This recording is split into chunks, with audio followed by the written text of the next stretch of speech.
እኛን የሚያስተምረን ነገር ምንድነው ከተባለ ማንኛውም ችግር ከችግሩ በኋላ ምቾት እንዳለ ነው። ሱብሃንአላህ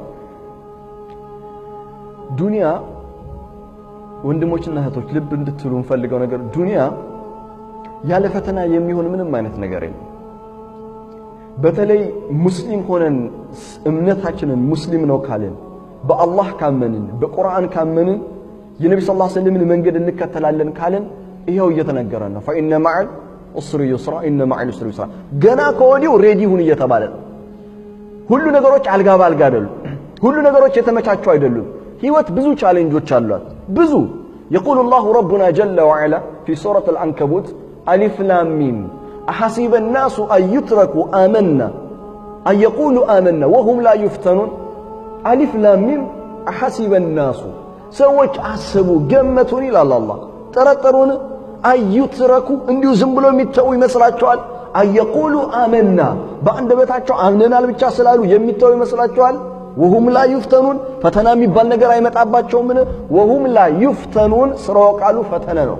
ፈተነ باللغة العربية እሳት ምንድነው? ወርቅ በእሳት ውስጥ ገብቶ ከሚፈተነው የበለጠ የእናንተም እምነት ይፈተናል ማለት ከዛ በበለጠ ይፈተናል።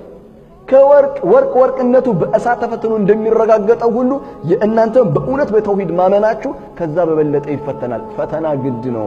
ወለቀድ ፈተነ الذين من قبلكم وليعلمن الله ያውቅ ዘንዳ ይለይ ዘንዳ አማኞችንና ካዶችን ለመነጠል በእርግጥም አላህ ከናንተ በፊት የነበሩ ህዝቦችንም ፈትኗል።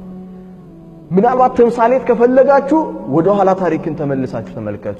ስለዚህ ወለቀድ ፈተነ الذين من قبلكم ከእናንተ በስተፊት የነበሩ ህዝቦችን እንዲሁ ፈትነናል ይላል። ፈተና የማይቀር ነው። መታመም ሊመጣ ይችላል። ድህነት ሊመጣ ይችላል። ልጅ ማጣት ሊመጣ ይችላል። ብዙ በህይወታችን ውስጥ ችግሮች ሊመጡ ይችላሉ። ዱንያ ራሷ ይዛው የምትመጣው ፈተና አለ። ነገር ግን ሁለት ነገሮችን በልቦናችን ውስጥ ማኖር አለብን። አንደኛ ፈኢነ መዐል ዑስሪ ዩስራ ሁሉ ጊዜ ከችግር በኋላ ምቾት እንዳለ ማረጋገጥ መቻል አለብን። ሁሌ ታሞ አይቀርም። አንድ ቀን ቆሞ ሊሄድ ይችላል።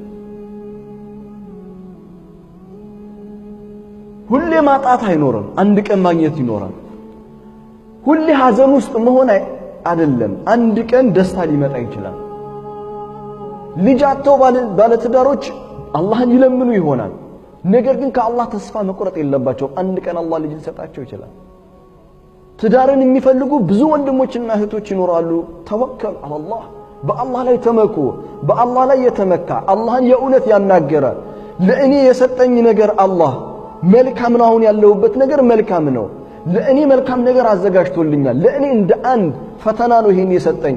ትዳርን እፈልገዋለሁ ግን እስከዛሬ አልተሳካልኝም። ፈኢነ መዐል ዑስሪ ዩስራ ኢነ መዐል ዑስሪ ዩስራ ከችግር በኋላ ነው ምቾት ያለው። እንደውም አንድ ነገር ፈልገው ሳታገኘው ቀርቶ ስታገኘው የእውነት ትርጉም ትሰጠዋለህ፣ ዋጋ ይኖረዋል። በህይወት ውስጥ የእውነት ዋጋ ይኖረዋል። ስለዚህ ህይወት ብዙ ነገሮች አሏት።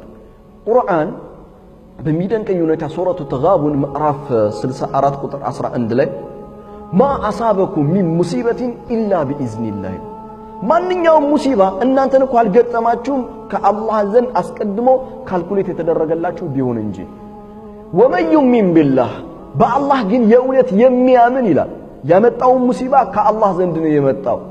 አላህ በዚህ ሙሲባ ውስጥ ለእኔ ጥበብ አለው። በዚህ ሙሲባ ውስጥ እኔ የማይታየኝ እኔ የማላውቀው ግን አላህ የሚያውቀው ወላሁ يعلم وانتم لا تعلمون አላህ ነው የሚያውቀው እናንተ አታውቁም ብሏልና የሆነ ጥበብ አለው ብሎ የእውነት ከልቡ የተቀበለ ወመን ዩሚን ቢላህ ለዚህ ሰው ምን ይሰጠዋል ነው ያለው። አላህ ገንዘብ ይሰጠዋል አላለም። ስልጣን ይሰጠዋል አላለም። ሚደንቅ ነገር ነው የነገረን። يهدي قلبه ልቡን ይመራለታል። ሱብሃንአላህ መመራት ከስጦታዎች ሁሉ ድንቅ ስጦታ መመራት ነው። አፈመን شرح الله صدره للإسلام فهو على نور من ربه ልቡን ወደ ዲን الإسلام የከፈተለት ሰው በጌታው ብርሃን ላይ ነው ያለው ይለናል አላህ። በጌታው ብርሃን ላይ ነው ያለው። ስለዚህ يهدي قلبه ልቡን ይመራለታል። አንዳንድ ጊዜ ሰዎች ሱብሃንአላህ ከባድ ችግር ውስጥ ሆነው ወንድሞቼ እህቶች ጠጋ ብለህ ስታናግራቸው ምንም ችግር ያለባቸው አይመስልም። ምንም ሲያወሩ በአላህ ላይ ያላቸው ተወኩል ሲያናግሩ ስለ አላህ የሚነግሩ በዛ ችግር ውስጥ ሆኖ ስለ አላህ ማንነት ፈኢነ መዐል ዑስሪ ዩስራ ይነግሩሃል። የህዲ ቀልበው ማለት ይሄ ነው። የእውነት ልቡ የተመራ ነው። ህይወትን እንደ ቀላል አድርገን አንመልከተው ወንድሞች እህቶች። አንድ ችግር ሲመጣብን አላህ እኔ ምን አድርጌው ነው? ሱብሃንአላህ አላህ ይጠብቀን። አንዲት እህት ደወለችልኝ። እህቴ አላህ ይጠብቀን ሁላችንም። እህቴ ከፍራብኝ ነውና እንድታናገራት ነው አለች። የከፈረችበት ሰበብ ምንድነው ብዬ ስጠይቃት ሰበቡ አንድ ነው። አላህ ለኔ ምን አደረገልኝ? አላህ ይጠብቀን። አላህ ለኔ ምን አደረገልኝ? ላ ሐውለ ወላ ቁወተ ኢላ ቢላሂል ዐዚም። ለምንድነው እነዚህ ነገሮች የመጡት ካልክ ሰው በህይወቱ ብዙ ችግር ይገጥመዋል። ችግር ሲመጣ መቋቋም ያቅተዋል። ስለዚህ ቀጥታ ወደ አላህ ማማረር ነው የሚይዘው። ለምን? ቁርአንን አልተረዳንማ። ወመን ዩእሚን ቢላህ የህዲ ቀልበሁ ወላሁ ዐላ ኩሊ ሸይን ቀዲር። በልቦናችን ውስጥ የለማ ቁርአን የሚያጸናን ቁርአን ውስጣችን አልገባም። ቁርአንን አናውቀው።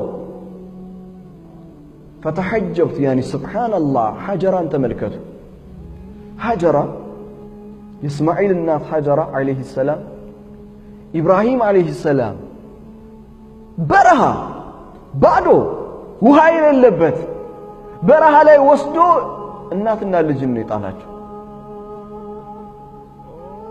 ወነዘረት ኢለ ሰማ ወደ ሰማይ ተመለከተች፣ ወደ ልጇም ተመለከተች፣ ወደ ባሏም አስተዋለች። ፈቃለት እንዲህ አለች። ፈቃለት هذا قدر الله قدر الله قضاء الله الله أمرك بهذا؟ قال نعم. قال نعم. سبحان الله. قالت إذن قالت إذن لم يدعنا الله أبدا. سبحان الله. لم يدعنا الله أبدا. ወደ ሰማይ አስተዋለች፣ ወደ ልጇም አየች፣ ወደ ባሏም ተመለከተች።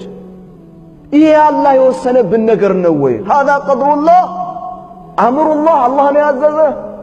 الله أمرك بهذا يا إبراهيم ይህንን ስራ ብሎ ያዘዘ አላህ ነው። قال نعم أولت እኛን በበረሃ ላይ እንድትተወን ከልጄ ጋር ውሃ በሌለበት እንድትተወን አላህ ነው ያዘዘ። قال نعم አላህ ምን አረገልኛል አለች።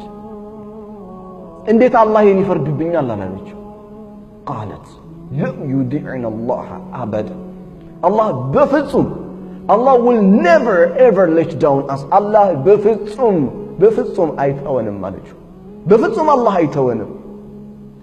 ኢማኒ ሱብሃንአላህ قوي ምን አይነት قوي የሆነ ኢማን ቢኖራት አላህ በፍጹም እኛን አይተወንም አለች።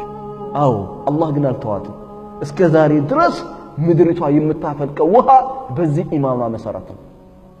ሱብሃንአላህ በዚህ እምነቷ መሰረት እስከ ዛሬ ድረስ ዘምዘምን እኛ እንጠጣለን። ኢማን ማለት ይሄ ነው። ከችግር በኋላ ምቾት ህይወት በእንደዚህ አይነት አጥር የተሞላች ነው። ሁሌ ከአንድ እርከን ወደ ሌላ እርከን መሸጋገራችን ነው። ለተርቀቡነ ጠበቃን አይን ጠበቅ ህይወት ይችላል።